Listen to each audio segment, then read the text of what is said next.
So what is Brazilian Jiu jitsu? Jiu jitsu is a grappling-based martial art and self-defense system created by Carlos and Helio Gracie when they modified some techniques and philosophy of the traditional Japanese Jiu jitsu. Although Brazilian Jiu jitsu focuses primarily on grappling and more specifically on ground fighting, it is a comprehensive self-defense system that includes striking techniques, throws, and stand-up techniques and strategies against surprising attacks. Like most martial arts, Jiu jitsu can also be practiced as a competitive sport.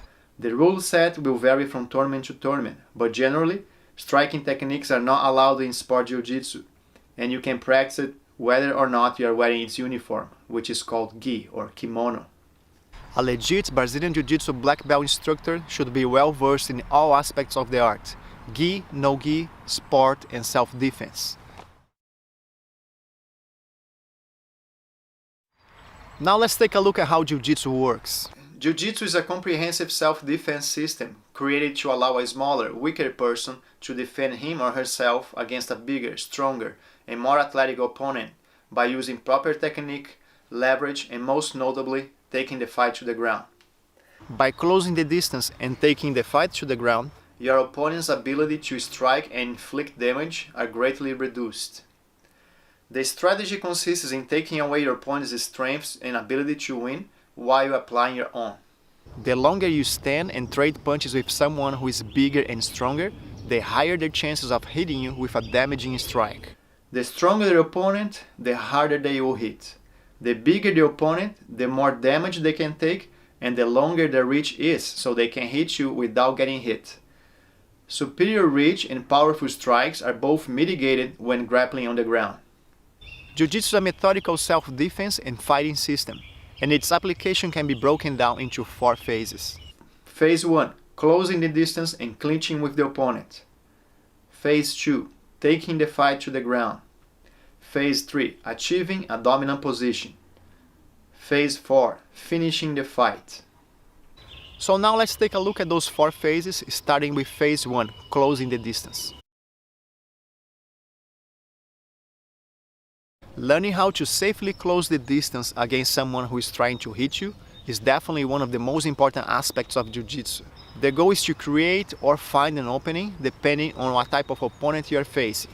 If you are going against someone who is very aggressive and is moving forward trying to hit you, half of the work is already done since he's helping you to close the distance. Just make sure you time it well and cover your face to avoid any unexpected blow. If you're facing someone who is more conservative and is trying to pick his shots, you might have to take the initiative and throw some strikes to distract your opponent while you close the distance. Closing the distance is also one of the main differences between Jiu jitsu for self-defense and sport. In sport Jiu jitsu, you don't worry about strikes when closing the distance, and you are facing someone who is willing to grapple with you. As we discussed earlier, taking the fight to the ground is an important part of the system. That's how you mitigate your opponent's superior reach and powerful strikes. There are many ways you can take your opponent down after you have established the clinch, including leg trips, hip tosses, upper body takedowns, and lower body takedowns. Taking the fight to the ground and keeping top position is the primary option in a real fight situation, since most of your opponent's strikes from the bottom position are ineffective. But it's not uncommon for Jiu-jitsu practitioners to choose bottom position when taking the fight to the ground, a technique known as pulling guard, especially if you are having a hard time executing a takedown. Knowing your opponent's instinctive behaviors and immediately adjusting to them is what will make you succeed from the bottom position. Pulling guard is common in sport Jiu-jitsu, and the bottom position is, without a doubt, one of the most sophisticated parts of the game. As a practitioner of the art, be equally skilled on the bottom and top positions. The next step after taking the fight to the ground is achieving a dominant position, which will give you great control of your opponent through proper use of body weight distribution, leverage, and gravity. A dominant position will not only allow you to set up your attacks, but also limit your opponent's escapes and potential of doing damage. We have 4 main positions in Jiu jitsu: the guard, side control, mount, and the back. 90% of the time, you will find yourself in one of those positions. They follow a hierarchy, with some positions being more advantageous than others. So let's take a look at the guard first. The guard is the ability of using your legs to manage the distance, control, and attack your opponent while fighting off your back. The guard separates Jiu jitsu from any other grappling-based martial art. There is no martial art in the world with a guard as developed as the one we have in Jiu jitsu. A good guard will not only allow you to defend yourself against strikes, but also execute reversals to come on top and finish the fight.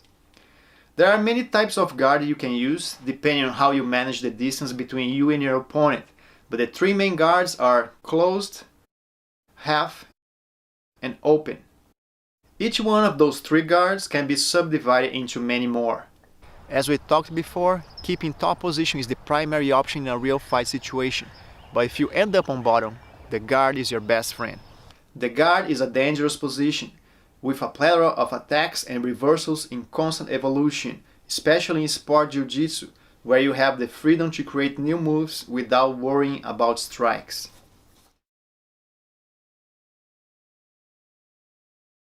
Side control is the first dominant position you should look for when you have top position.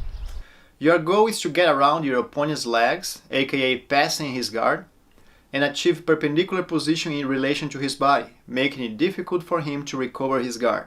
From there, you have many attacks, especially in sport jiu-jitsu, where you can also use the gi jacket as an offensive tool.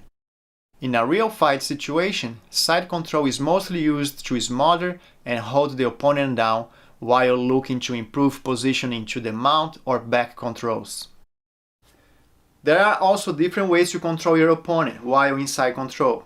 The main ones are chest on chest, kazagatame, reverse kazagatame, and north and south.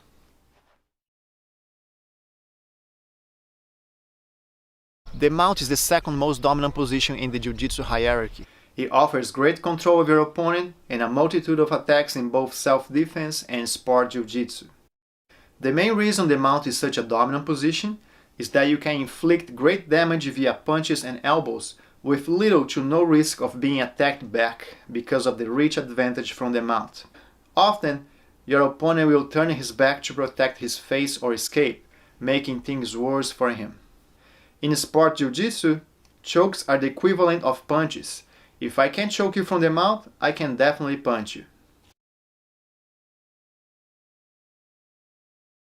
The back is the most dominant position in jiu-jitsu. You have excellent control, and your opponent can see where your attacks are coming from. The more he tries to punch you, the easier it is to choke him out, since he's not defending his neck. The back control is the end of the line, positioning-wise. You only go back to side control or mount if you are losing control of the back. Stay there until you finish your opponent. After achieving a dominant position and establishing control of your opponent, the next step is finishing the fight, with either a submission hold or strikes. Submissions can be categorized into two groups, chokes and joint locks.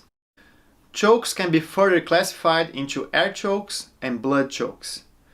Air chokes are executed by compressing the trachea, which leads to asphyxia. The compression can be applied using your legs or arms. Blood chokes are executed by compressing the carotid arteries, cutting or limiting the blood supply to the brain, which could cause unconsciousness or even death if the hold is maintained for a prolonged period.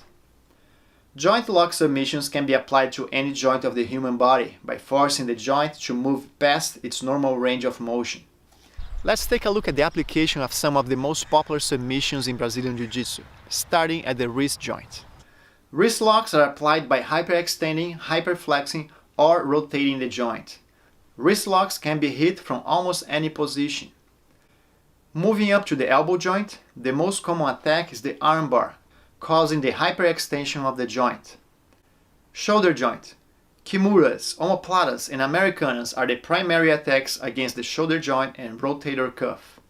Neck cranks can be applied in a variety of ways, attacking the neck in different angles. Most common submissions are the can opener and the twister. Banana split and crotch ripper are the most common attacks at the hip joint. At the knee joint, we have knee bars and heel hooks as the primary attacks. Last is the ankle joint, where toe holds and straight ankle locks are the go-to submissions.